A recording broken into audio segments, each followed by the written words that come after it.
ஒசேயா புத்தகம் 11ஆம் அதிகாரம் 4ஆம் இறைவார்த்தை. கழுத்தின் மேல் இருந்த நுகத்தை அகற்றினேன் என்ற விடுதலையின் வார்த்தைகளுக்காய் நன்றி இயேசுவே.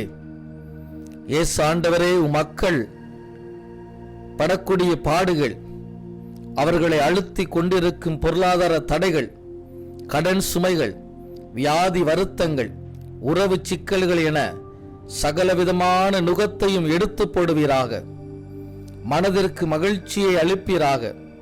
வெற்றியின் பாதையில் பயணிக்க துணை புரிவீராக. நெருக்கடி வேளையில் கரம் பிடித்து வழிநடத்துவீராக.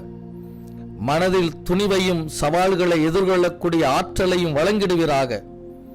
சமாதானத்தில் நிலைத்திருக்க அருள் புரிவீராக. இயேசு கிறிஸ்துவே, உம்முடைய நாமம் மகிமை பெற இந்த ஜெபத்தை ஒப்புக் கொடுக்கிறோம். எங்கள் நல்ல பிதாவே. ஆமென், ஆமென், ஆமென்.